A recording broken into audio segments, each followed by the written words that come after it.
La plenaria a continuación es transparencia y lucha contra la corrupción y en 5 minutos vamos a dar inicio, así que invitamos a las personas que aún se encuentran a las afueras del auditorio, también a los que se han ubicado en los respectivos puestos para que tomemos asiento y vamos a iniciar con esta plenaria transparencia y lucha contra la corrupción. Para tener todo listo e iniciar puntuales, les vamos a pedir al ingeniero Jesús Rodrigo Fernández, a Marta Alicia Romero, a Rubén Darío Ochoa Arbeláez y también a nuestro moderador Jaime Torres Melo, que pueden ir tomando asiento para que podamos iniciar puntual en unos 5 minutos.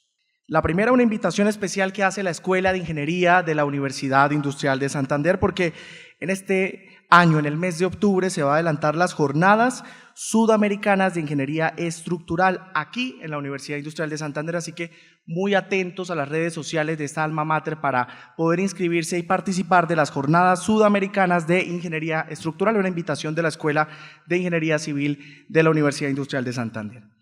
También otro anuncio importante, al final ustedes van a ver aquí proyectado en la pantalla un código QR donde van a poder hacer sugerencias, donde van a poder calificar toda la jornada del día de hoy. Entonces, los invitamos que luego de que demos por terminado el panel que vamos a ver a continuación, ustedes pueden calificar la jornada y hacer, por supuesto, sugerencias, porque mañana y el viernes continuaremos con esta jornada académica. Y también una buena noticia a los que nos quedamos hasta el final, va a haber un sorteo con un premio especial de la Sociedad Colombiana de Ingenieros para los asistentes que se quedaron. Vamos a hacer un sorteo, ¿listo? Entonces, siendo las 4:19 de la tarde, vamos a iniciar con la plenaria Transparencia y Lucha contra la Corrupción. Están en el escenario el ingeniero Jesús Rodrigo Fernández, expresidente de la Sociedad Santanderiana de Ingenieros, vocal de la Junta Directiva de la Sociedad Colombiana de Ingenieros. También Marta Alicia Romero, coordinadora del Grupo de Documentos Tipo. También Rubén Darío Ochoa Arbeláez, director general del Consejo Profesional Nacional de Ingeniería, y va a estar moderando Jaime Torres Melo, asesor de la presidencia de la Sociedad Colombiana de Ingenieros. Bienvenidos y bueno, ingeniero Jaime Torres, le doy la palabra. Vamos a hacer, como dice el refrán, un cierre con broche de oro. La idea es que desde que en conjunto entre la Sociedad Santanderiana de Ingenieros y la Sociedad Colombiana de Ingenieros, estábamos en el proceso de construir una agenda para el Congreso Nacional de Ingeniería. El interés era no solamente profundizar en temas de carácter técnico, y así lo vamos a conocer todos en los paneles que abordan temas del Plan Nacional de Desarrollo, o temas de profundización en los temas de especialización de cada una de las comisiones técnicas permanentes, como está pasando simultáneamente a varias de nuestras paneles en el salón del auditorio de la Facultad de Ingeniería, en donde se están presentando resultados de investigaciones que es profundización en temas muy específicos, pero muy relevantes y de punta en el desarrollo de la ingeniería. En muchos temas, en todos los que convocan las comisiones técnicas permanentes, sino en el diseño del Congreso Nacional de Ingeniería quisimos incluir varios temas que son muy urgentes, muy importantes, muy relevantes para el desarrollo gremial y para el crecimiento de la ingeniería, y además para poder mejorar el rol y el papel que tiene la ingeniería y los ingenieros en el desarrollo del país. Dentro de esos temas está, por ejemplo, cambio climático. Hoy es muy difícil sacar adelante un proyecto y no pensar los temas de cambio climático, el impacto que tiene, la mitigación, etc. O inteligencia artificial.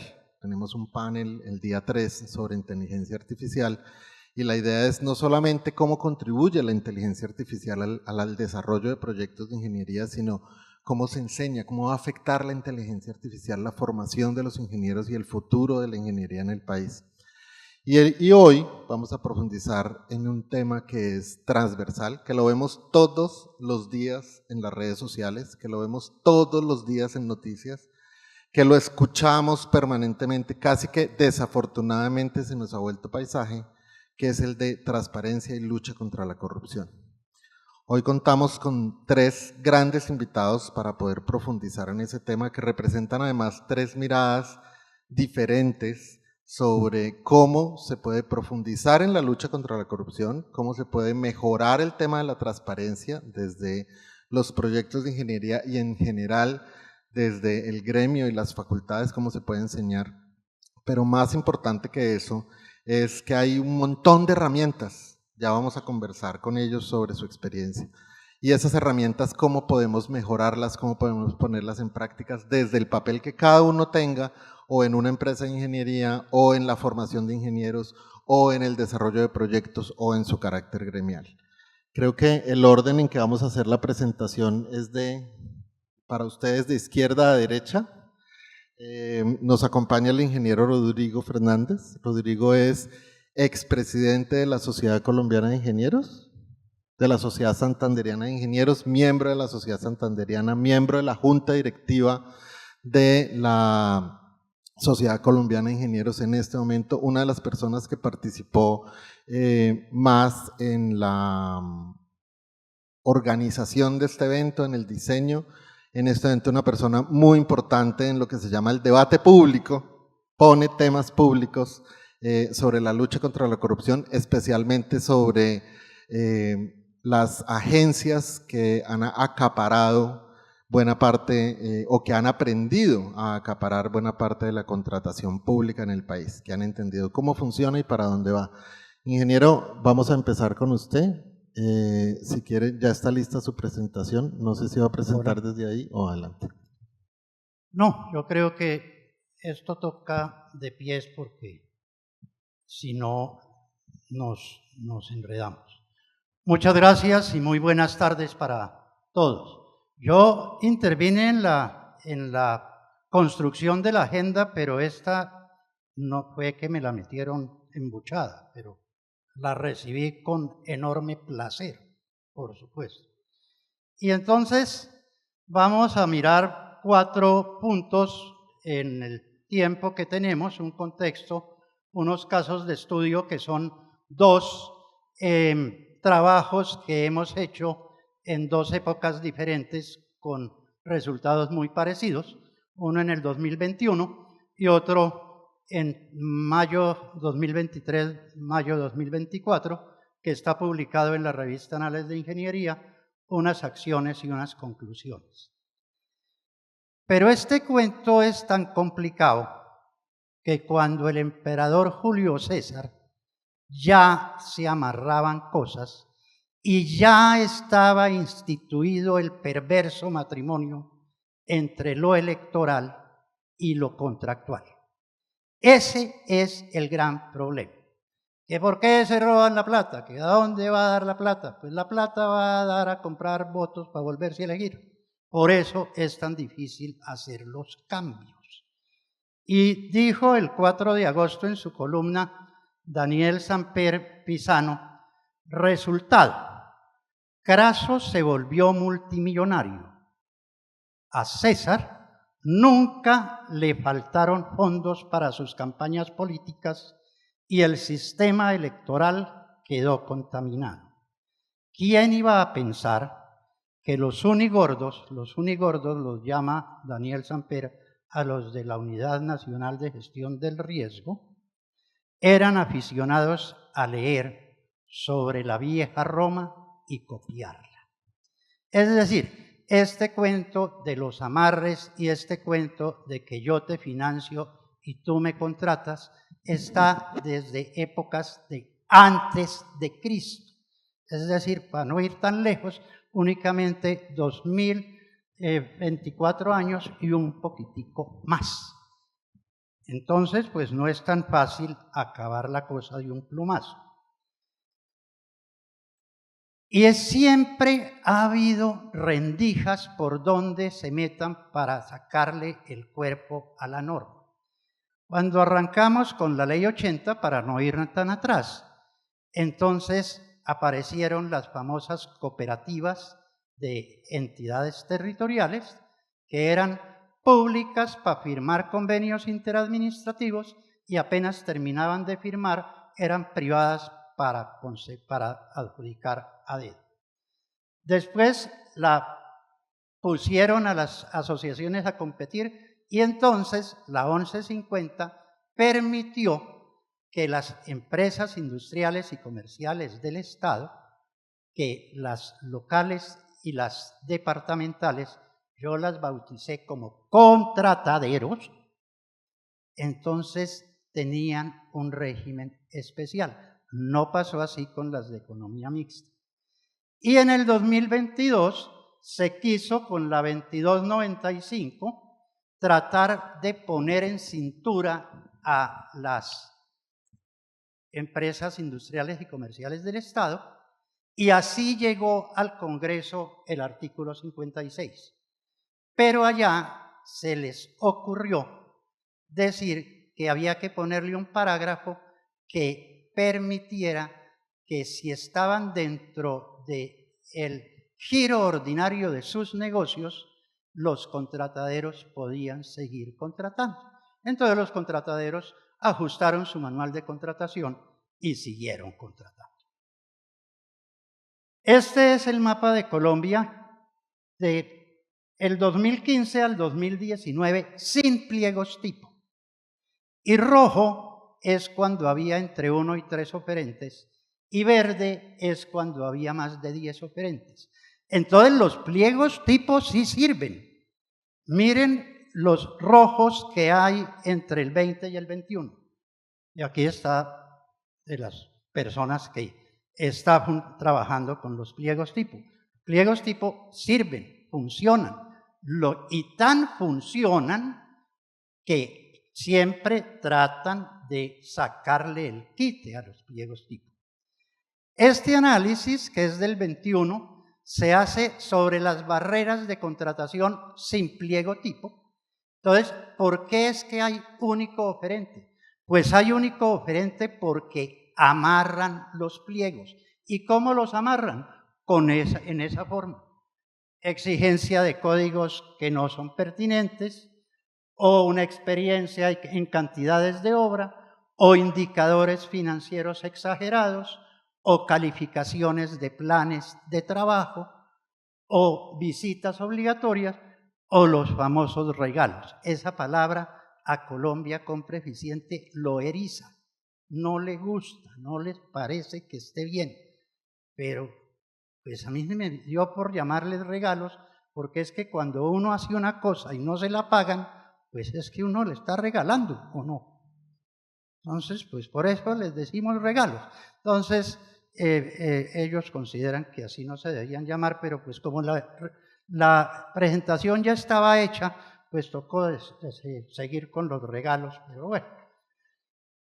Y entonces, aquí vamos a entrar con los contrataderos, y quienes quieran profundizar en ese código QR, está el trabajo de 200 procesos que se analizaron todos, absolutamente todos, convocados por contrataderos. El contratadero, pues lo asociamos a un adagio popular: echa la ley, echa la trampa. Sí, con las empresas industriales y comerciales del Estado no hay necesidad de ley 80, no hay necesidad de pliegos tipo, y además por violar la ley, por hacerle el quite, por hacerle el esguince, nos pagan. Pues entonces, ¿qué trabajo es decirle al Consejo, donde yo tengo coalición, o decirle a la Asamblea, donde yo tengo coalición, que me aprueben un contratadero y todos están contentos? Entonces, este es el resultado del trabajo de 200 procesos. ¿Cuáles fueron las premisas del estudio? Las que están ahí son procesos de mayo del 23 a mayo del 24. Solo se estudiaron procesos de construcción de infraestructura física. Se tuvieron en cuenta procesos cuyos presupuestos fueran superiores a 1.000 millones, y la información se obtuvo de la plataforma licitaciones.info, que nos trae lo del SECOP, el SECOP 1 y SECOP 2. Es decir, que no están todos. Esto es una muestra. ¿Y sabe cuánto vale esta cosita? La bicoca de 1 billón de pesos en solo 12 meses, y solo en 27 contrataderos, y solo de infraestructura física, y solo de más de 1.000 millones de pesos. Es decir, el hueco es mucho, mucho, mucho más grande.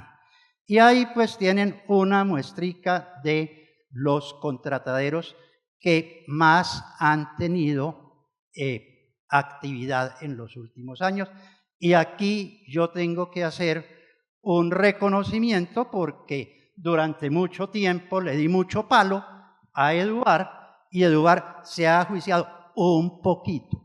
No, pues digamos que ya, pero se ha juiciado un poquito. No es para cantar victoria, pero se ha juiciado un poquito. Pero en cambio hay unos como Enduse, por ejemplo, que es una cosa bárbara. Yo incluso tenía una propuesta para La Ceja, que es de donde se Enduse. No vuelvan a elegir alcalde popular en La Ceja. Elijan al gerente de Enduse popularmente. Ese es el hombre que allá maneja el presupuesto. Entonces, ¿para qué va uno a elegir a un tipo que dice que va a ser decente en la contratación si él no va a contratar, va a mandar contratar? Entonces, eso no es bueno. Y entonces, aquí vemos cuánto se ahorró por no tener competencia. Pues en 1 billón de pesos, que si hubiera habido competencia se habrían podido ahorrar 50.000 millones de pesos, 60.000 millones de pesos. Bueno, se ahorraron 1.600 millones de pesos. ¿Por qué? Pues porque ¿quién va a ser muy santanderiano, tan pingo, de ponerse a competir entre 5 que no son 5, porque es que de esos 5 algunos son amnésicos, olvidadizos? Y entonces, ¿qué pasa con esos señores? Pues a esos señores se les olvidan las cosas, pero miren cómo funcionó la cosa. Con una oferta, 73 presentadas con único oferente y 126 donde había único oferente habilitado, de 200. O sea que la competencia es absolutamente mínima. Y miren esta maravilla. Aquí hay un proceso de colusión del tamaño de la Catedral de San Pedro. 34 olvidadizos, no se les olvidó la póliza. Se les olvidó la póliza, imagínense ustedes. 43 sordos. Les llaman, les dicen, oiga, subsane. No oyen, no subsanan. 29 bobos. Les dan los indicadores financieros y no los cumplen. Y 72 estúpidos. Porque pierden puntos porque sí. Entonces, dice, el residente da 50 puntos. No lo presentan. El director da 100 puntos. No lo presenta. Entonces, pues así, ¿cómo no gana el ungido? Entonces, a la doctora Rusinski vamos a mandarle este recado. Mire, coja a estos olvidadizos, únicamente a esos 34. Con que multe 4, empezamos a que la cosa de los contrataderos empiece a mejorar. Uy, se me fue el tiempo, terrible. Bueno, aquí hay unas directivas presidenciales muy importantes, lamentablemente no se han estrenado. La primera dijo, tienen que usar pliegos tipo, no deben evadirlos, pues no lo hicieron. Claro, no lo hicieron porque después la derogaron, pero ahora otra vez está vigente. Sin embargo, la cosa no está funcionando muy bien, que digamos. Video 1, dice. Me dijeron que así dijera. Tiempo para desmantelarlo completamente. Presidente, la baja ejecución del gobierno es algo que también percibe la gente y que la percibe como ineficiencia y a veces como ineptitud. Aquí entre nosotros, ¿usted admite que podría trabajar un poquito más para sacar adelante sus iniciativas? El gobierno, claro que puede trabajar más rápido, se arriesga. Pero lo que llaman ejecución tiene una serie de trampas en el concepto. Eso también es materia de una investigación periodística. Por ejemplo, la costumbre para tener altos índices de ejecución era un cambalache, le voy a decir. Era pasar la plata del ministerio a un fondo fiduciario. Es decir, a guardarla en un banco. El simple hecho de pasar la plata por billones del presupuesto al fondo ya decían que era ejecución. Es una mentira. Nosotros prohibimos pasar el dinero a fondos fiduciarios. Prohibimos. Y obviamente, Entonces se prohibió esa cosa, pero no le obedecen. ¿Y por qué digo que no le obedecen? Porque si ustedes ven después de esta entrevista, después de esas directivas presidenciales, la contratación de Findeter está a tutiplén. Entonces, ¿cómo así que lo prohibimos? Pues sí se prohibió, pero no se obedece. Eso es una acción interesante, muy bien intencionada, pero no quieren obedecer. Eso ahí, como diría el presidente, toca tomar medidas. Y el jefe de la doctora Marta, él hizo una acción efectiva que esperamos que la repita. Y me dijeron, diga, video 2. Y rueda el video. El día de ayer en la sesión de Locatpaz, los miembros de dicho organismo decidieron acoger una solicitud de la Secretaría de Transparencia consistente en que en esta aprobación de proyectos del día de ayer, los entes territoriales fueran los propios ejecutores de los proyectos. Es decir, cuando los entes territoriales presentaron proyectos para que se ejecutaran a través de fondos mixtos, asociaciones de municipios o incluso otro tipo de figuras jurídicas públicas en los entes territoriales, esto no se llevará a cabo, sino a través de la aplicación de la Ley 80 a través de los entes territoriales, lo cual es un logro para la transparencia en la ejecución de los recursos de la paz, que en esta ocasión estamos hablando de más de 43 proyectos con un valor superior a los 285.000 millones de pesos. En segundo lugar, les queremos anunciar que para la próxima convocatoria de Locatpaz, sus miembros decidieron acoger la inclusión de una cláusula que consiste en que los sujetos tradicionales no obligados, como los fondos mixtos, asociaciones de municipios, que estaban acostumbrados a tomar y ejecutar los recursos, por ejemplo, de la paz, sin que nadie supiera qué ha pasado con ellos, en esta ocasión, para la próxima convocatoria, tienen que acogerse a lo establecido en la plataforma SECOP2. Esto es, publicar absolutamente todos los recursos de la paz que ejecuten. Con estas dos medidas, creemos que estamos avanzando en la transparencia en la ejecución de los recursos de la paz. Repitan todos conmigo, así sea. Porque es que a la gente hay que creerle, dijo el doctor Gómez. Entonces, hay acciones, pero hay una acción extra que es esta. Hoy, a las 9 de la mañana, se radicó este proyecto de ley que pretende avanzar en materia de transparencia de la contratación. Y hay otro proyecto que conoce también Colombia Compra Eficiente, donde se quiere atacar exclusivamente a los contrataderos. Entonces, yo creo que lo que necesitamos aquí es gente más decente, por supuesto, para contratación más decente, más pliegos tipo, más SECOP 2, y es absolutamente indispensable que con esas medidas podamos nosotros disolver el perverso matrimonio entre lo electoral y lo contractual y finalmente abolir para siempre el PC, Partido de los Contratistas. Muchas gracias.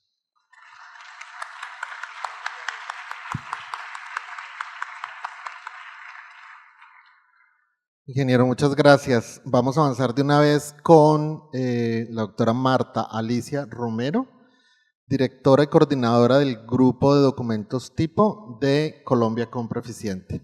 Marta Alicia. Bueno, muchas gracias por la presentación. Buenas tardes a todos y todas. Sí, como bien lo dicen, en este momento, en la actualidad, me encargo de liderar el equipo de documentos tipo de la agencia, al que ya nos habló acá el ingeniero Rodrigo bastante, y es precisamente el tema que voy a abordar el día de hoy, los documentos tipo y la importancia que tienen estos documentos en el sector de infraestructura, en todo el tema de obra pública. Entonces, para empezar, voy a darles un breve contexto acerca de qué son los documentos tipo. Lo primero es decirles que los documentos tipo es un pliego de condiciones, un documento en donde la Agencia Nacional de Contratación Pública estandariza todos los requisitos habilitantes, criterios evaluables y demás criterios o buenas prácticas contractuales que se considere pertinente y necesario incluir. Estos documentos tipo es importante resaltar que son de obligatorio cumplimiento para las entidades sometidas al Estatuto General de Contratación Pública. Por eso acá el ingeniero Rodrigo nos decía efectivamente que hay un huequito en el artículo 56 donde no se nos escapan algunas entidades o algunas empresas de aplicación de estos documentos tipo. Estos documentos tipo, además de ser obligatorios, son inalterables. ¿Esto qué quiere decir? Que las entidades estatales no los pueden modificar. Es exclusivamente en los espacios que el documento así lo establece. Estos documentos contienen los pliegos de condiciones, sus anexos, matrices, formatos, vienen prácticamente completamente estructurados para que las entidades solamente diligencien aquellos aspectos que no pueden ser estandarizados, por ejemplo, las especificaciones técnicas. ¿Esto por qué? Porque pues, los proyectos de obra son diferentes en todos los casos, entonces es imposible estandarizar unas especificaciones técnicas. Esto por este lado, digamos, dentro de las generalidades del documento tipo.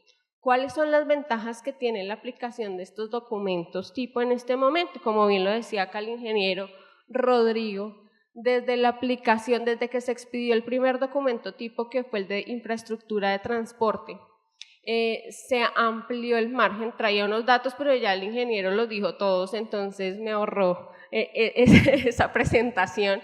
Y es que antes de la expedición del documento tipo, efectivamente se presentaba entre 1 o 4 proponentes como máximo, y a partir de la expedición en los documentos tipo que actualmente tenemos vigentes, que ahorita ya se los voy a entrar a explicar, se presentan mínimo 40 proponentes. Esto según los análisis de datos que se realizan en la misma agencia y los análisis que realizan pues, los diferentes gremios. Entonces, digamos que aumenta de manera significativa la pluralidad de oferentes, la transparencia, y es un mecanismo, el principal mecanismo que tiene en este momento la agencia de lucha anticorrupción. Esto, claro está, pues adicional al tema del sistema electrónico de contratación pública, el SECOP, que es una herramienta de publicidad y que también ha hecho un énfasis bastante grande en transparencia, ¿no? Adicional a este tema que acabo de mencionar, también genera múltiples ahorros, tanto económicos como ya lo manifestó el ingeniero, también ahorra tiempos y procesos a las entidades estatales. Entonces ya las entidades no tienen que demorarse o gastar un término prolongado estructurando pliegos de condiciones, porque estos documentos vienen de un trabajo bastante elaborado y digamos que tienen casi todos los criterios establecidos. Estos documentos se estructuran en conjunto. Estos documentos es una estructuración conjunta entre las entidades especializadas, técnicas y especializadas, y los gremios y demás ciudadanos que tengan interés. Por eso en este momento también les hago un llamado, si alguien tiene alguna observación de los documentos tipo, si creen que tienen algún defecto o alguna opción de mejora, si pueden mejorar algo, los invito a que hagan sus observaciones. En este momento estamos actualizando, ya les voy a hablar acerca de esto, pero la idea es que este sea un trabajo conjunto y un trabajo de todos, precisamente para que sea más transparente. Acá pues les voy a hacer una breve evolución normativa. Como bien saben, esto viene de la Ley 80 de 1993 y antes, pero acá en la Ley 1150 pues hablamos más a fondo de las modalidades de contratación. Está el decreto 4170, este es el que le otorga las funciones a la Agencia Nacional de Contratación Pública, la Ley 1882 y la Ley 2022, es la que le da el alcance al tema de los documentos tipo y la competencia a la agencia para estructurar estos documentos. Acá en este 2022 precisamente es donde nos habla cuáles son los aspectos que nosotros debemos estandarizar y que aplica para proyectos de obra pública. Más adelante, bueno, acá están las resoluciones que se han expedido que ya les voy a explicar lo que contienen los documentos base que, como bien les acabo de manifestar, pero acá quiero hablarles acerca de los documentos tipo que actualmente están vigentes. Entonces empezamos por el documento tipo de infraestructura de transporte. Este documento es el primero, el que mayor alcance tiene, porque acá ya se ha desarrollado el documento de licitación pública, selección abreviada de menor cuantía, mínima cuantía, y en concurso de méritos tenemos interventoría y consultoría. Es decir, que acá tenemos el mayor alcance respecto a obra pública en el sector transporte. Más adelante, el año pasado, realmente este es uno de los documentos más recientes y es el de convenio solidario. No sé si escucharon ahorita al director del INVIAS que nos habló acerca de este tema. En junio de 2023 se expidió el documento tipo de convenio solidario. A partir de la expedición de este documento, se empezaron a suscribir los convenios solidarios. A la fecha, más o menos como lo dijo, se han suscrito 2.000 convenios y ha sido a través de este documento. Este documento le ha brindado seguridad jurídica a las entidades y ha estandarizado bastantes, digamos, bastantes criterios para que las entidades puedan suscribir estos convenios. Además, ya se están publicando a través de la plataforma. Antes de la expedición nosotros hicimos un análisis completo y las entidades ni siquiera los estaban publicando. Entonces, con esto hemos tenido pues un avance significativo. Sigue el documento tipo de infraestructura social. Recuerden, acá hay 3 sectores que se cubren, es el sector de educación, salud, educación y deporte. Este documento acá se desarrolla la licitación pública y la interventoría, que es el último documento que se expidió. Este concurso de méritos se expidió en diciembre de 2023. Tenemos también infraestructura de agua potable y gestión catastral. ¿En qué estamos en este momento en la agencia? Respecto al tema de documentos tipo, estamos manejando 2 frentes. Uno es el tema de la actualización y nuevas versiones sobre los documentos que les acabo de mencionar. Esta actualización, ¿por qué se da? Se da por varias circunstancias. La primera es porque a partir de la expedición de los documentos hemos recibido observaciones de las diferentes entidades estatales, de los ciudadanos, también por cambios normativos, un ejemplo, el decreto 142 del 2023, y también por defectos en los documentos que hemos evidenciado pues, desde la expedición de los mismos. El otro frente es la expedición de nuevos documentos. En este frente la meta es llegar a dar alcance a todos los sectores de obra pública. ¿Para qué? Para que efectivamente no incurramos más en estos procesos de contratación donde solo se presenta un proponente. Entonces digamos que esta es pues, la meta principal de la agencia. Perdón, ahora me pasé. Qué pena que me pasé y ahora no sé cómo se ve. ¿Usted me ayuda? Bueno, mientras me ayudan ahí, qué pena, les voy a ir contando un poco sobre la actualización que estamos realizando en este momento. La siguiente. Ay, gracias. Bueno, gracias. Perfecto. Eso no es lo mío, definitivamente. Nos encontramos realizando la actualización en este momento del sector transporte. Este documento tipo, estamos a puertas de sacar la versión 4.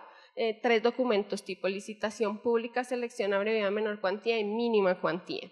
En este documento hemos estado trabajando de la mano con el INVIAS, con el IDU, con el ICU, con las gobernaciones, las alcaldías y demás entidades, también con la Sociedad Colombiana de Ingenieros, acá con el ingeniero Rodrigo precisamente. Es un documento que se espera va a salir el 31 de agosto de este año para implementación en 2025. ¿Cuáles son los cambios relevantes que trae este documento? Primero, pues la incorporación de los criterios que nos trae el decreto 142 del 2023. Esto es decir, pues entre otros, porque son bastantes, se trae la incorporación de criterios socioambientales como ponderables.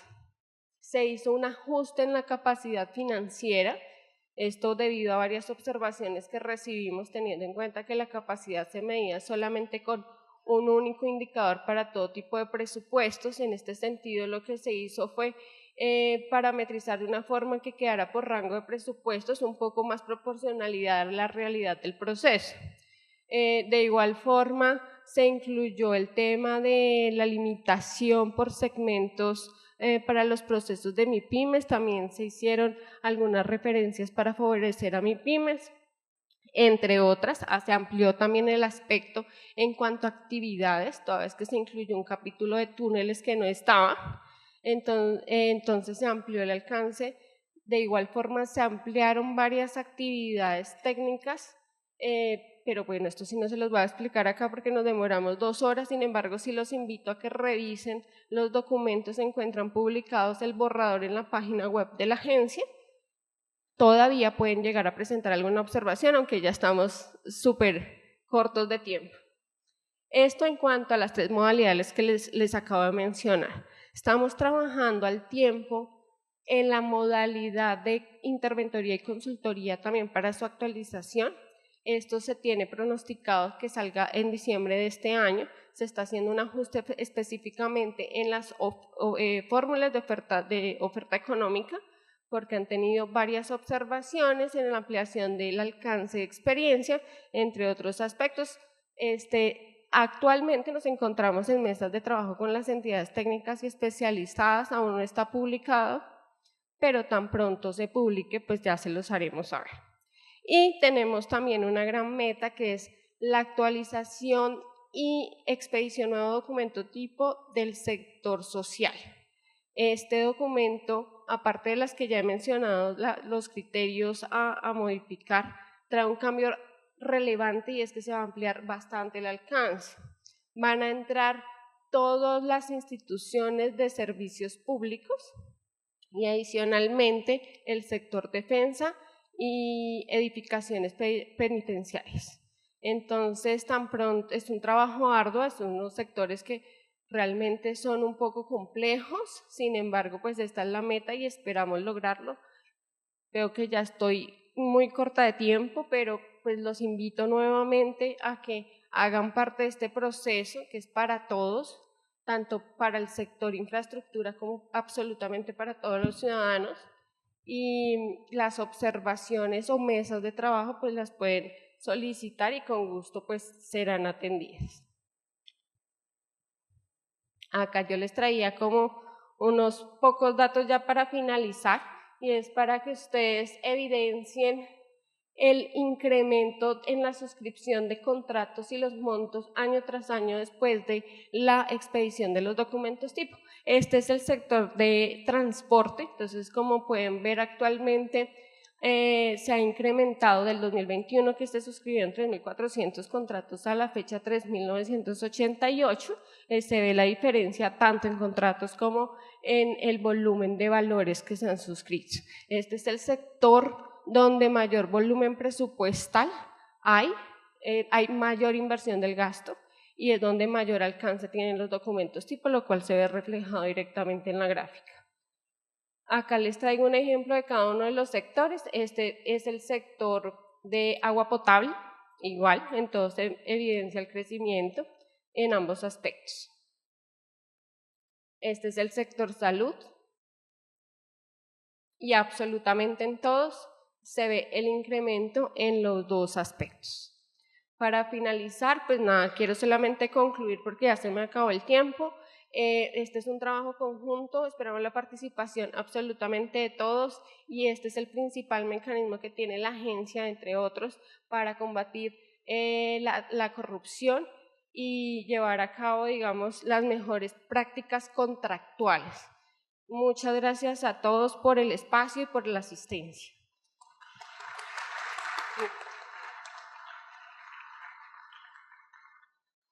Marta Alicia, muchas gracias. Y para completar el panel de hoy, invitamos de una vez doctor Rubén Darío Ochoa, director general del Consejo Profesional Nacional de Ingeniería COPNI. Rubén Darío. Bueno, buenas tardes a todos, muchas gracias por el espacio. Ingeniero Hernando, muchas gracias. A todos ustedes los asistentes, yo quiero hoy preguntarles de pronto para iniciar, si hay pliegos tipo, si hay normas, si hay cosas, si la doctora Marta nos cuenta en todo eso que están trabajando, ¿por qué hay bobos?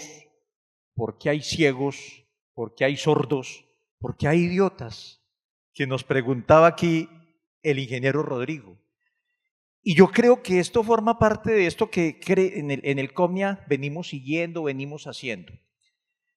Y quiero decirles también, hay muchos proyectos de ingeniería exitosos, para no hablar de lo malo. Hay muchos muy buenos. Y ese uno, ¿y por qué no todos? ¿Qué nos falta para que todos sean buenos? Para que tuviésemos realmente esa ingeniería sin ninguna arraigo, sin ningún tema, como nos lo presentaba en el ingeniero Rodrigo. ¿Cómo cambiamos todo esto? ¿Cómo hacemos para que eso realmente se dé? Entonces, aquí voy a decirles, miren esto. Ay, esto ahora me pasó lo que a Marta. No, esto no es. Al revés. Rodrigo es el que sabe. Quiero presentarles y a ustedes incluso ampliar un poquitico esa inquietud de cómo nosotros estamos viendo esta situación. Estos procesos que ustedes ven ahí son procesos que en el COMIA tuvimos que adelantar. Procesos que ya se fallaron y por eso les puedo contar. Y ustedes ven con Hidroituango, con Chirajara, con Space, todos estos tenían de pronto un factor en común en todo lo que hicimos, y es que detrás de eso habían cosas que pasaron, que nos tocó con todo el rigor demostrar que habían faltas y que habían faltas a la ética. Y entonces dice uno, ¿y por qué esto se nos presenta? Porque tuvimos y hemos tenido que hacer 9 cancelaciones de matrículas profesionales. ¿Por qué tuvimos que decirle un día al ingeniero calculista en el Space ya no es más ingeniero? Y no es una persona recién salida. No era una persona que no supiera. Y lo mismo con todos estos procesos. Uno dice, ¿por qué en los Juegos Nacionales de Ibagué nos pasó? Y también decir, y se tuvo que retirar la matrícula porque iba a decir, doctor, se robaron, pero eso suena feo, pero se perdieron un montón de millones. Y entonces allí, ¿qué nos puede suceder en todas estas cosas que nos pasan? Adelante, doctor Rodrigo. Mire, nosotros en el COMIA vigilamos 1.247 profesiones, adelante. De esto vemos que hay muchos ingenieros. Nosotros tenemos 817.641 ingenieros matriculados, cifra a julio. Entonces diría uno, ¿todos estos serán tan malos? No, son muy buenos. Y aquí ven ustedes que hay todo un panorama de ingeniería. Adelante, ingeniero. Entonces, nos toca, llevamos 1.143 procesos disciplinarios. Se están en investigación, se están mirando cosas, nos cuentan, nos ponen las quejas, hay que investigarlo, hay que saber qué está pasando. ¿Y qué nos pasa? Adelante. Que vemos que de todo eso hay que hacer esa sanción. Aquí el ingeniero Hernando Monroy forma parte de esa junta que nos ayuda para mirar cómo dentro del debido proceso, como tribunal de ética que somos, corresponde hacer esas sanciones. Pero nosotros hemos querido ir más que a sancionar, a prevenir. ¿Y cómo logramos nosotros en estos espacios decirles a todos qué hacemos para acabar con esos bobos y con esos ciegos? ¿Y qué hacer para que esto realmente tenga una conciencia de las cosas que estamos haciendo para evitar sancionados? Adelante, ingeniero. ¿Qué hacemos nosotros? Mire, en Cundinamarca es donde más, porque claro, el volumen es donde más se presenta. Y si pasamos, ingeniero, vemos que los ingenieros civiles somos los que más resultamos investigados. Pero no es porque seamos los más malos, es por lo que más se denuncia, es por lo que más se ve. Porque el puente se cae o la vía se cae o el edificio se cae y se nota. De pronto el ingeniero de sistema le cae la red y no se ve.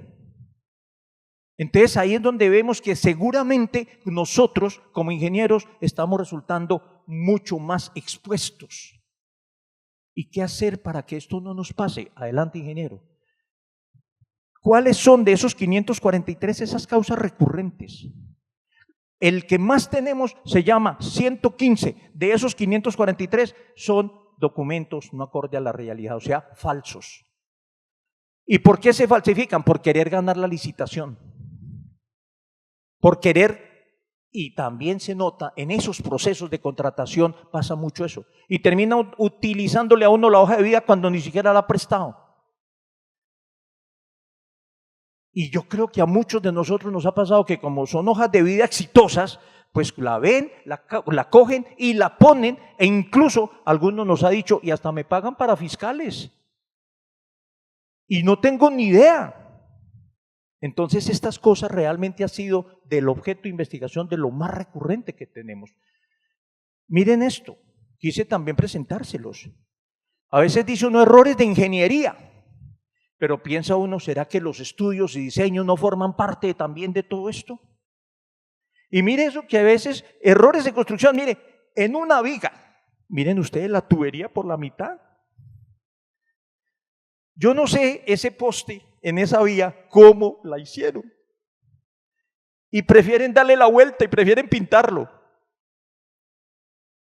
El señor le pone el garaje encima y no, el árbol no sé cómo sale. Este ingeniero de sistemas puso la cámara y le ponen un televisor encima. No sé cómo lo controlan, es una cámara muy interesante. Esos balcones, muy funcionales.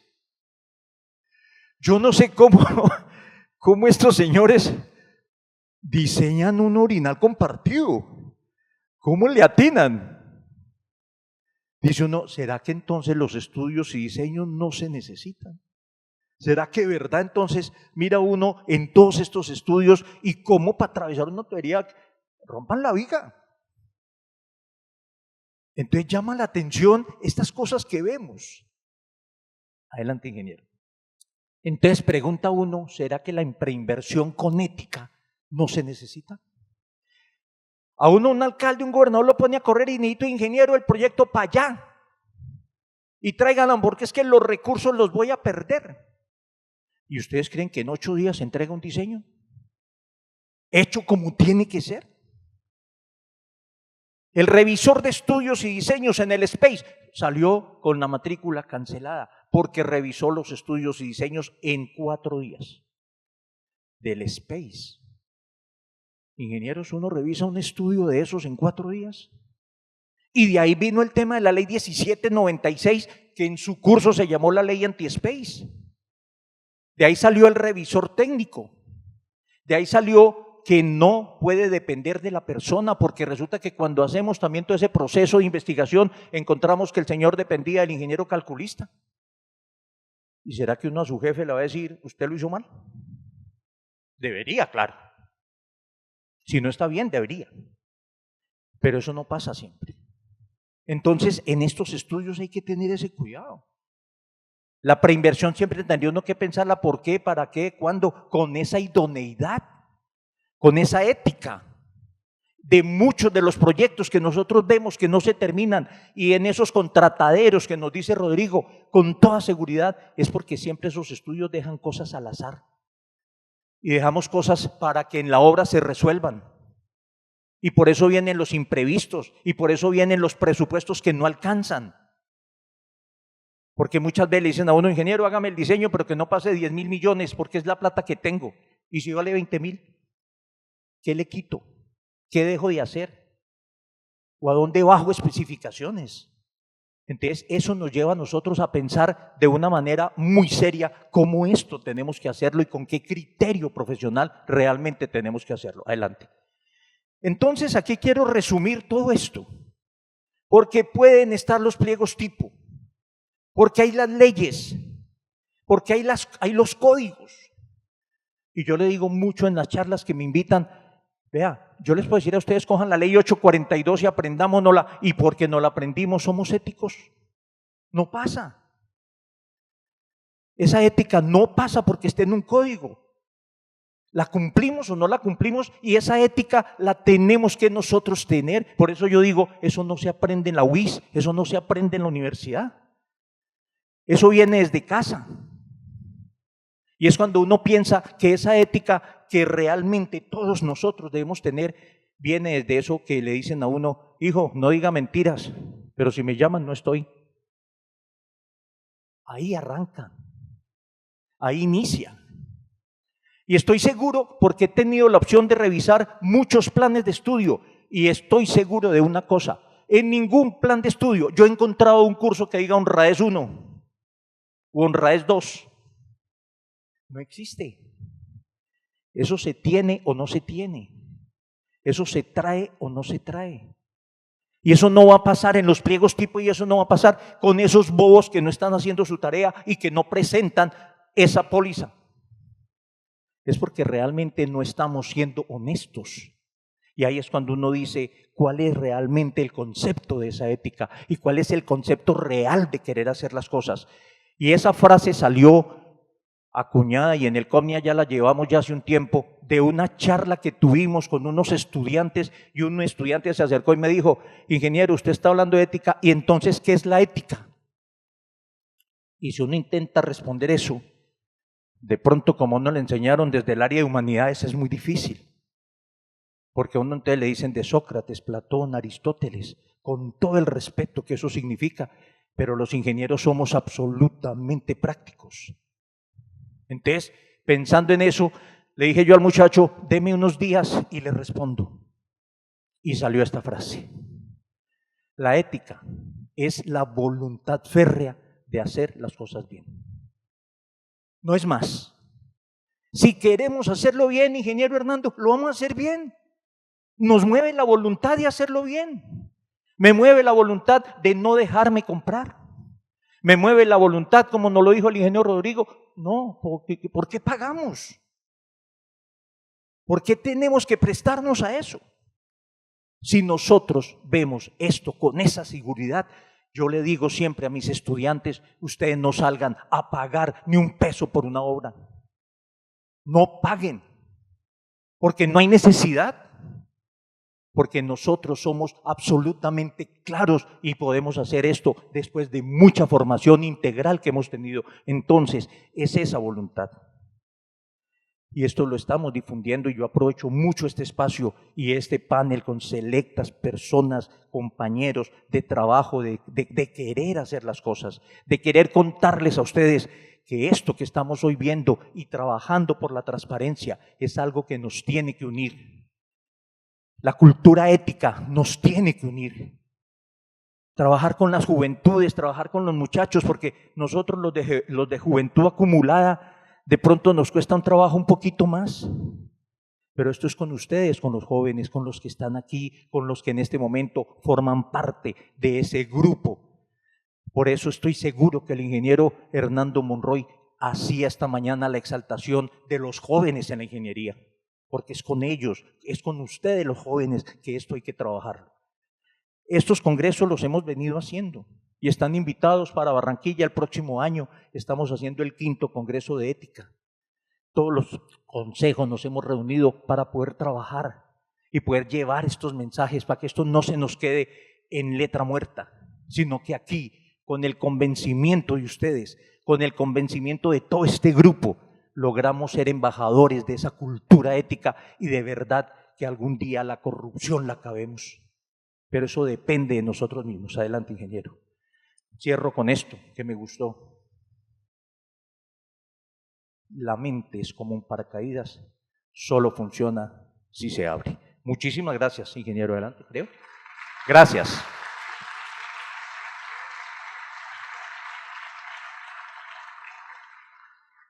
Rubén Darío, muchas gracias y muchas gracias, Rodrigo, por el apoyo a todos. Sí. El apoyo técnico. El apoyo técnico, el rol técnico. Antes de hacerles preguntas a los tres, tengo varias, quiero hacerle pregunta al auditorio. La invitación es que primero estemos 15 minutos, es muy corto el espacio que tenemos para preguntas y les voy a pedir que sean muy breves y concisos, porque hoy tenemos a las 5:30 el lanzamiento de un libro sobre gestión de riesgos muy relacionados con el tema que estamos tocando, así que la invitación a todos es que nos acompañen hasta el lanzamiento del libro al final de esta sesión, lo vamos a hacer acá, es muy corto y muy interesante para todos. Y la pregunta que le quiero hacer a todos, cada uno la puede contestar interiormente, se la puede comentar al vecino muy rápido. En el índice de percepción de la corrupción del 2023, la evaluación es sobre 100 puntos. donde 100 es el valor más alto, digamos, de corrupción, hay una alta corrupción, y 0 es más bajo. Obviamente ningún país saca 0, ningún país saca 100. Y es un índice de percepción, no es una medida dura. ¿Cuánto creen que sacó Colombia? De 0 a 100. 40. El dato comparativo internacional, la calificación de Colombia es 40 sobre 100. ¿Y eso en qué puesto nos deja? Se miden 180 países. ¿Qué puesto creen que ocupa Colombia? No, 140 no. 87. Estaba en el puesto 92, está ahora en el puesto 87, es una relativa mejoría, pero es un dato que realmente es cada país medido consigo mismo. Esos son datos de la medición de Transparencia Internacional, insisto, de percepción, no son datos duros sobre cantidad de casos, etc.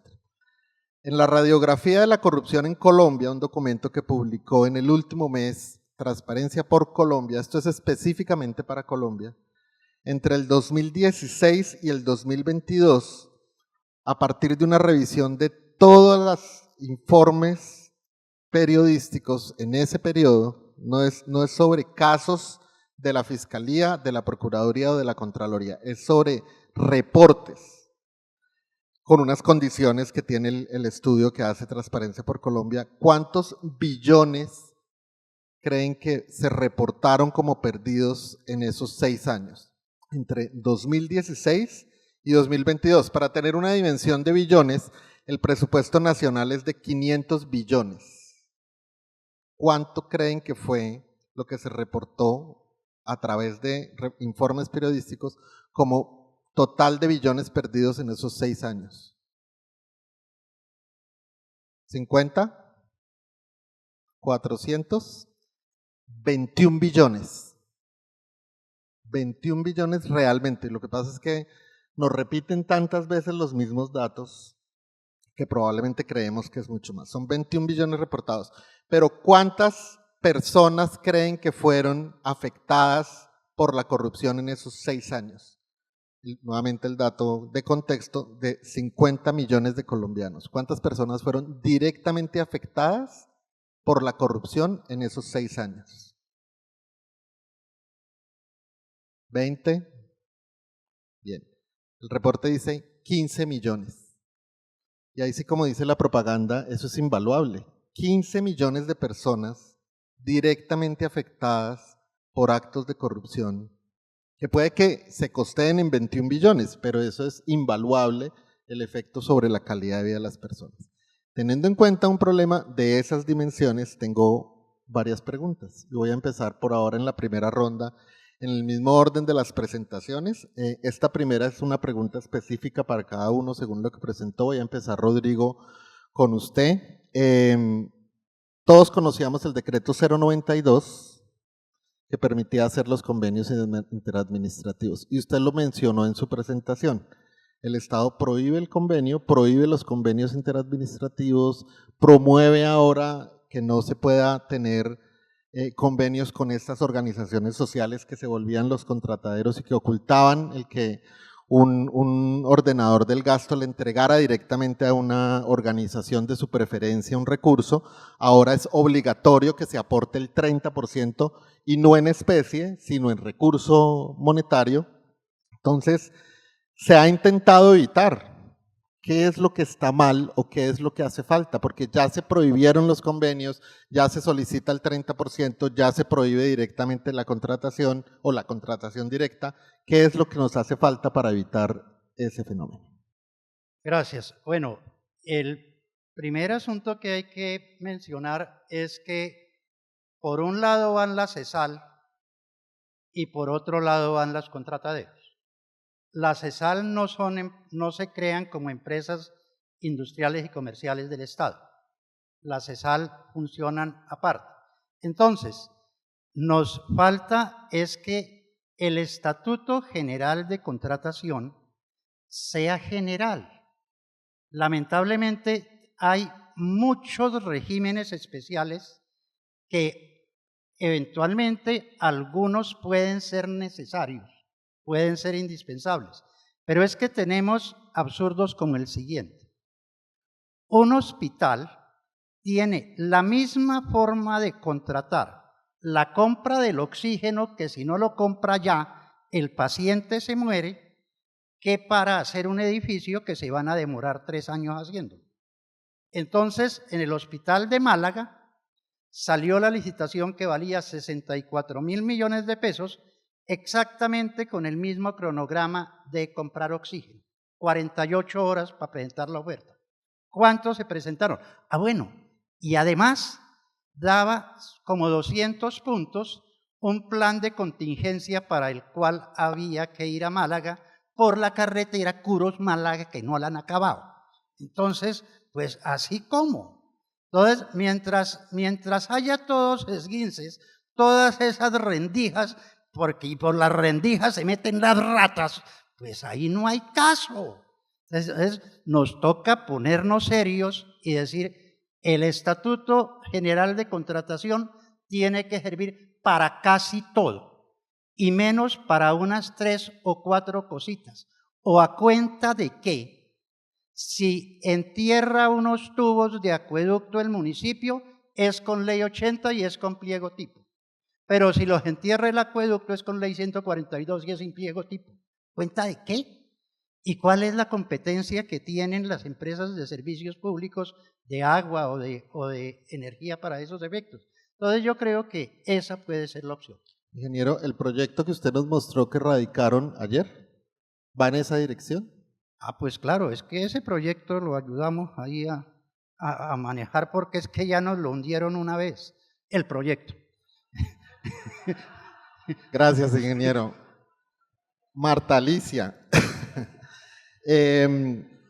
uno puede tener el mejor pliego, puede tener mejor documento tipo, para no hablar solamente de pliegos tipo, puede tener los mejores documentos tipo, pero los equipos de contratación no saberlos utilizar. El tema está en la capacidad de los equipos en las organizaciones públicas, sean del nivel nacional, implementadoras o territoriales. Y siempre, si hay, para ir a la vida real, una presión suficiente del ordenador del gasto, van a encontrar la razón de la excepción. Van a decir, es que en este caso yo no debería utilizarlos por tal o cual razón, o utilicemos tal ruta para no hacer. ¿Cómo hacemos para que los equipos que hacen la contratación, que son los responsables de la compra pública, entiendan más y mejor la importancia de los documentos tipo y los usen y no busquen la excepción? Es completamente cierto. Ya lo hemos evidenciado bastante. Hemos tenido muchos casos.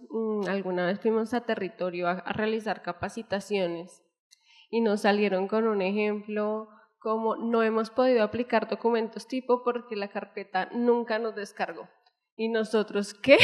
O sea, no es posible, o sea, eso no es una justificación, pero esa fue la justificación. Entonces, este es un ejemplo, digamos, que se presenta, pero son muchas las entidades porque de todas maneras el documento tipo tiene una cierta complejidad que no es tan fácil de entender.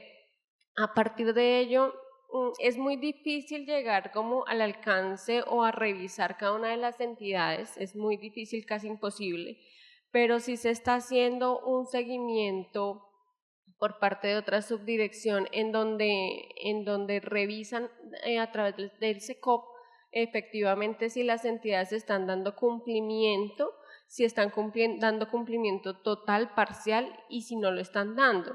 Nosotros no somos un ente de control, por esa razón no podemos hacer nada, pero sí se remiten los reportes a las autoridades competentes. Adicional a eso, pues están haciendo más capacitaciones, no solamente virtuales, sino en territorio, que es donde más se presenta el problema.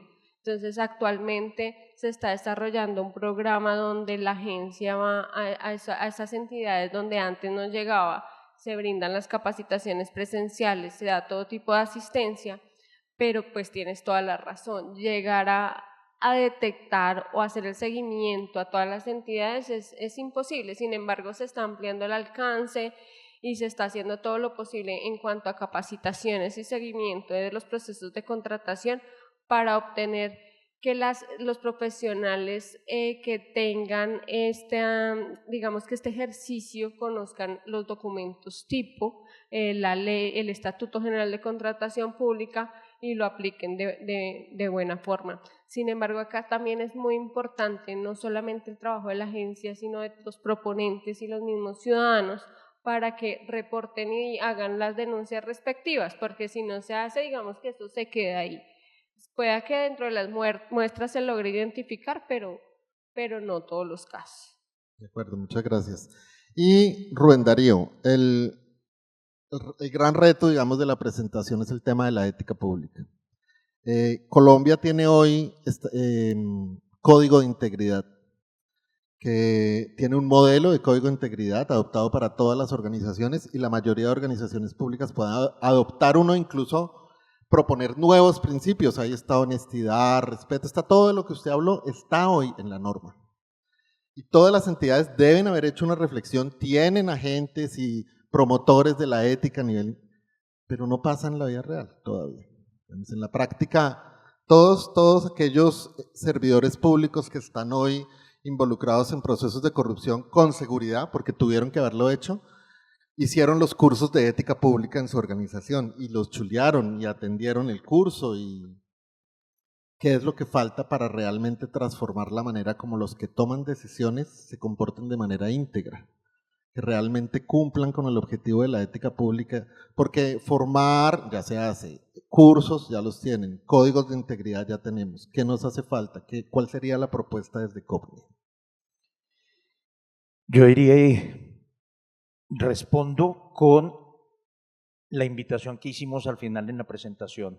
Es la voluntad férrea de hacer las cosas bien. Mire, para contestar esta pregunta, mire lo que nos pasó haciendo el proceso de investigación cuando el grupo del carrusel de la contratación, con los NULE. Y ya todos lo decíamos, y aquí lo conocemos, la tesis de grado de Guido NULE se llamó Ética y Sociedad. Entonces dice uno, si fue una persona que sabía, que no desconoce, entonces dice uno, ¿y por qué se deja llevar? Entonces pensaría uno, es que el tema de la plata es un tema muy complejo. Y ese más de $1 billón que nos reportan allí, es el tema que siempre es como el dinero. Y alguien me decía también en una presentación, y yo le decía, sí, mire, la plata es importante y siempre es mejor llorar dentro de un Audi. Indudable. Pero quizá ese no es el propósito, es que ahí es donde nos dejamos llevar y como que entre más es, más se quiere. Entonces, a esa muy buena pregunta tuya yo digo, los códigos existen, las leyes existen, pero siempre es, como dijo Rodrigo, busquémosle el esguince, busquémosle la salida, busquémosle el camino torcido. Entonces, no es porque no se conozcan, no es porque no se tengan, sino porque en realidad yo creo que a veces nos puede la parte económica. Rubén Darío, muchas gracias. Voy a empezar ahora por Marta, que es la misma pregunta para los tres, para respuestas muy corticas que nos quedan 5 minutos. El diagnóstico, hay un diagnóstico muy interesante elaborado por FEDesarrollo que intenta recoger muchos estudios sobre las causas de la corrupción en Colombia y agrupa las causas de la corrupción en 3 temas. Por un lado, el sistema político y el sistema electoral, ya lo nombró Rodrigo en su presentación,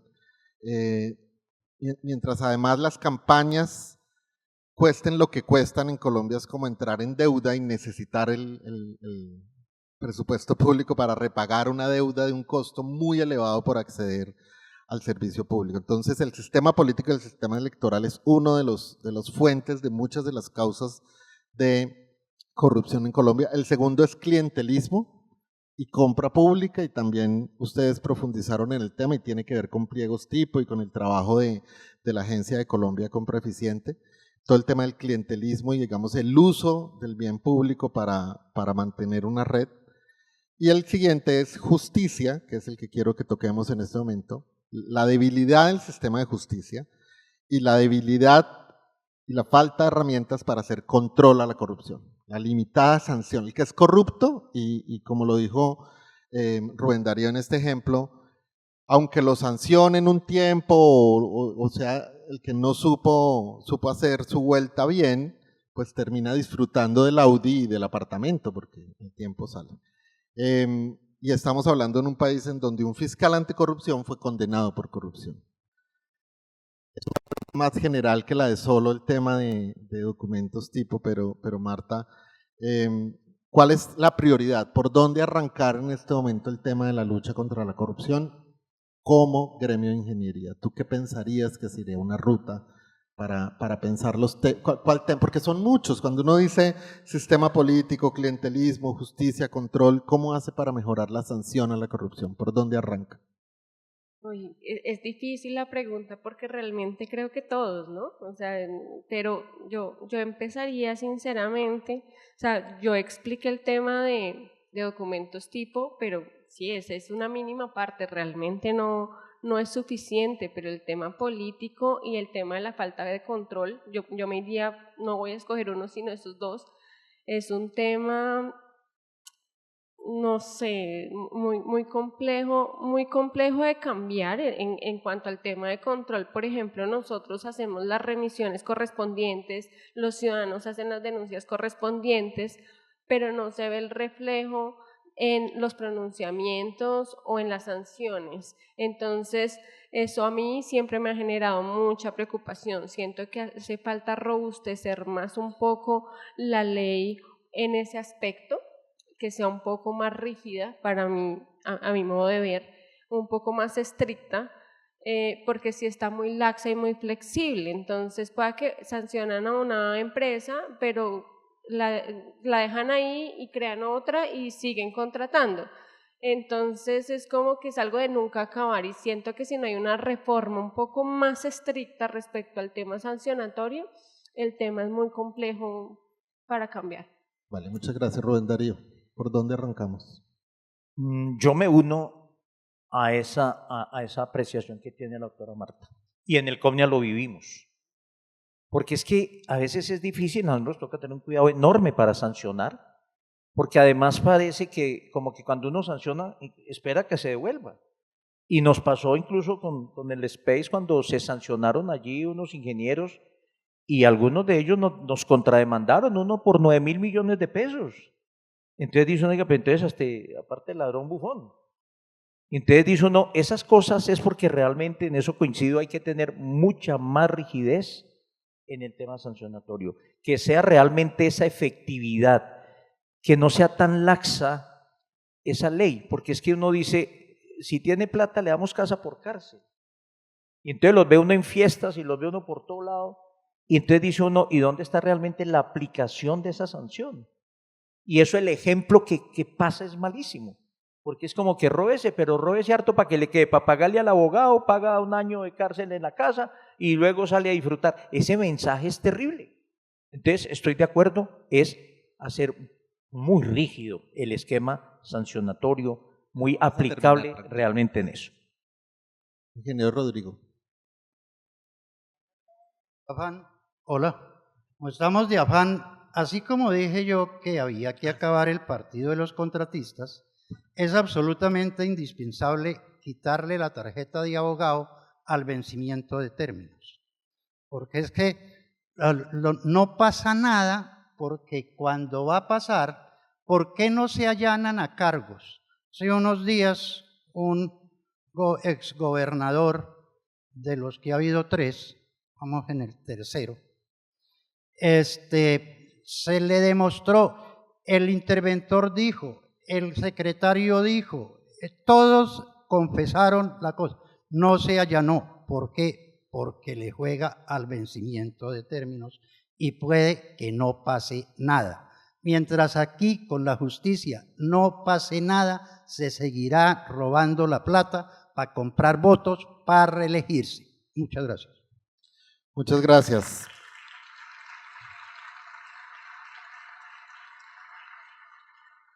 Hay 3 temas que se cruzan en la conversación que hemos tenido. Obviamente, a lo largo de estos 3 días del Congreso Nacional de Ingeniería vamos a hablar mucho de proyectos de infraestructura.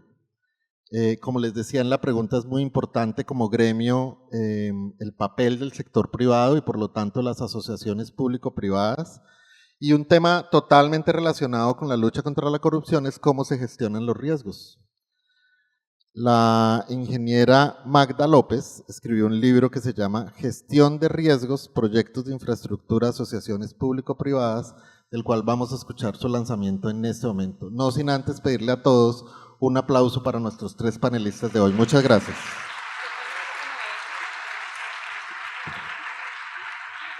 Muchísimas gracias y vale recordar que la ingeniera Magda López es ingeniera civil, docente, conferencista y autora del libro Gestión de Riesgos, Proyectos de Infraestructura, que nos lo va a presentar en la tarde de hoy.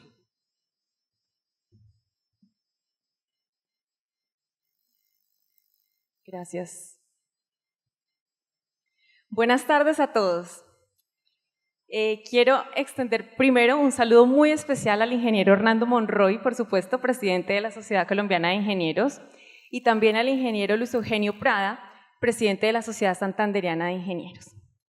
Quiero decirles que siento admiración total de cómo suman esfuerzos también con la UIS para hacer congresos como este y para promover esas mejores prácticas de la ingeniería. Magda, pero ¿cómo así mejores prácticas? Pues me refiero a todas esas acciones que nos ayudan a aumentar las posibilidades de éxito de nuestros proyectos. Dentro de esas herramientas, por supuesto, está este libro que titulé Gestión de Riesgos, Proyectos de Infraestructura. Claro, con énfasis en asociaciones público-privadas, pero quiero decirles que aplica para cualquier tipo de proyecto, de tema farmacéutico, químico, industrial, mire, para planear un viaje, incluso para su vida personal. El objetivo es ayudarlos a minimizar tiempo, a minimizar dinero y sí, también lágrimas. Entonces me di a la tarea de escribir este libro de una manera muy sencilla, o sea, con un lenguaje totalmente entendible para cualquier persona. Es decir, esto no está dirigido solamente para ingenieros civiles. Cuando hablamos de proyectos de infraestructura, esto abarca mucho más. La parte de diseños, ambiental, predial, social, operación, mantenimiento, ITS, en fin, para todos. También para abogados, para financieros, economistas. Mire, todo el que quiera pertenecer a un gran proyecto en nuestro país o fuera de él, le recomiendo utilizar este libro. Como nos mencionaba hace un momento el ingeniero Rubén, él decía, los ingenieros somos prácticos. Soy ingeniera civil, también soy práctica. Y quería compartir una herramienta que fuera así, donde les indicara el paso a paso de cómo gestionar los riesgos y que ustedes sintieran como que estoy yo al lado de ustedes diciéndoles qué hacer, paso a paso. Digamos que en ese afán por ser siempre como hacer las cosas difíciles, hacerlas más fáciles, incluí en el libro 48 ejemplos, 15 casos reales. Pero además varias personas me han preguntado, Magda, bueno, compramos tu libro ¿y qué? ¿Cómo hago para saber por dónde empezar? Pues quiero contarles que en la primera parte del libro les comparto una herramienta que yo creé para hacer un diagnóstico, donde usted dice, bueno, estoy en mi proyecto en planeación, ¿yo qué debo hacer? Hagamos este diagnóstico. Es un descargable que les comparto en el libro. Pero mire, si está ya en ejecución, también funciona. Y atención a esto, si está en operación y mantenimiento, también.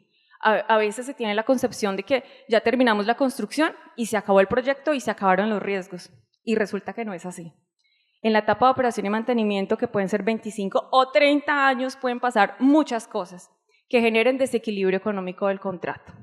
Porque ojo que estos no son los riesgos de seguridad y salud en el trabajo, estos no son los riesgos de lavado de activos, estos no son esos riesgos, estos son los que nos generan desequilibrio económico en todos los componentes del proyecto que ya les mencioné. Bueno, pero pueden estar diciendo, Magda, pero ¿cómo así? ¿Cómo así gestión de riesgos? Pues miren, en palabras sencillas, gestionar riesgos quiere decir prepararse para esos eventos con efectos negativos. A ver cómo los afronto de una mejor manera. Pero atención a esto que les voy a decir. Atención a esto. El riesgo es un evento incierto y así como puede tener efectos negativos, también tiene efectos positivos. Y esa es la invitación que he hecho en muchos de los proyectos de infraestructura donde he trabajado, concesiones viales, aeropuertos, ferrocarriles, hospitales, parques eólicos, a hacer un llamado a decirle a la gente, también preparémonos para atrapar esas oportunidades. Es que también nos pasan cosas buenas, ¿sí? Bueno, dicho esto, quiero contarles que en enero de este año yo tenía 0 oportunidades, 0. Y me di a la tarea de aplicar mi método de gestión de riesgos, aplicar mis conocimientos y usar mis talentos. Y hoy, 7 meses después, quiero contarles que tengo 12 oportunidades. 12, ¿se imaginan 12? ¿Se imaginan ustedes con 12 oportunidades hoy? De esas 12, 8 son de visibilidad. De visibilidad como participación de eventos tan emblemáticos como este congreso, como estar yo hoy aquí compartiendo con ustedes. Y otras 4 de negocios. Ahora, yo pregunto, levante la mano el que le gustaría que yo lo ayude a explorar oportunidades.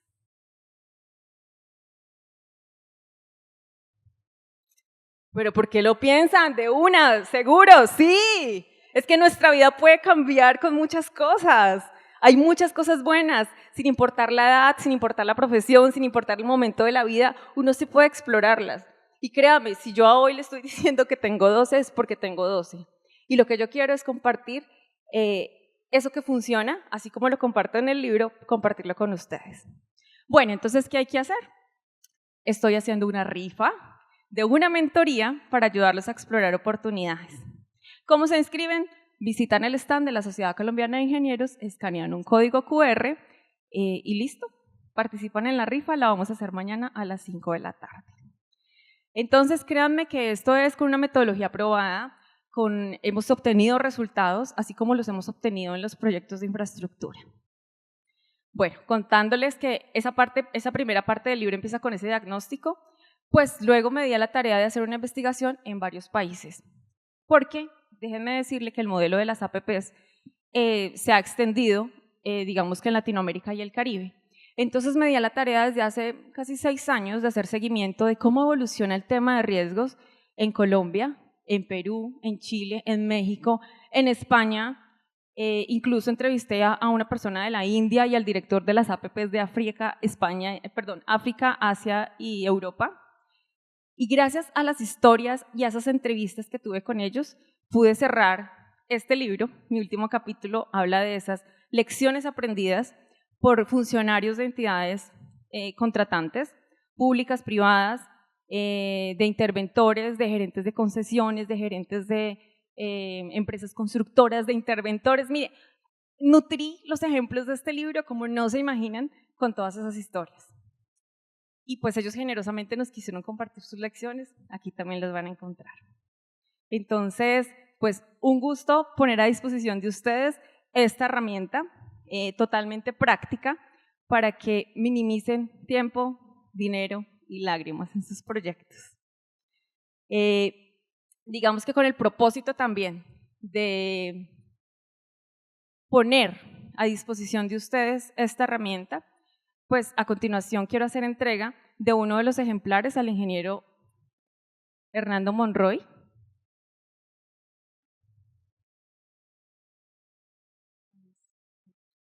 Ingeniero, es un gusto compartir con usted un ejemplar de este libro para que la Sociedad Colombiana de Ingenieros lo tenga a disposición de sus estudiantes, profesionales, asociados, afiliados, para todo el mundo. Gracias, ingeniera Magda. Permítame primero felicitarla por ese trabajo permanente, continuo, ese trabajo que usted ha compartido con la sociedad, en talleres, en cursos, invitando siempre a mejorar. Gracias por esa creatividad, esa innovación que ha tenido para generar estas herramientas que de seguro nos van a servir a todos. Debo reconocerle eso. Ha sido una persona que ha imaginado juegos, herramientas, legos, cada vez muy creativa, y esta es otra producción más que recibo con mucho agrado, de las que tanto nos has participado. Felicitaciones, muchos éxitos, y va a estar en la sociedad a disposición de nuestros afiliados. Mi felicitación en nombre de toda la Junta y de nuestros afiliados. Gracias.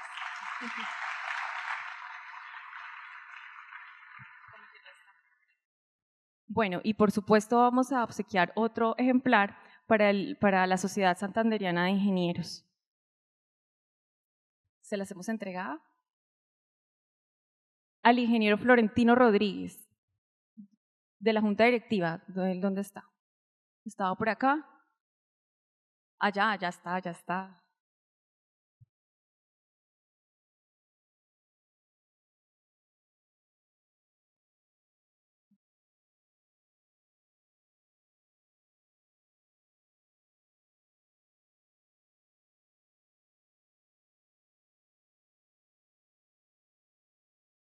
Ingeniero, un gusto compartir esta herramienta con la Sociedad Santanderiana de Ingenieros. Bueno, muchas gracias. Toda una sorpresa que me hayan elegido para recibir este documento, que se lo entregaré a Luis Eugenio para que lo estudiemos, lo analicemos y felicitaciones. Mil gracias. Muchas gracias.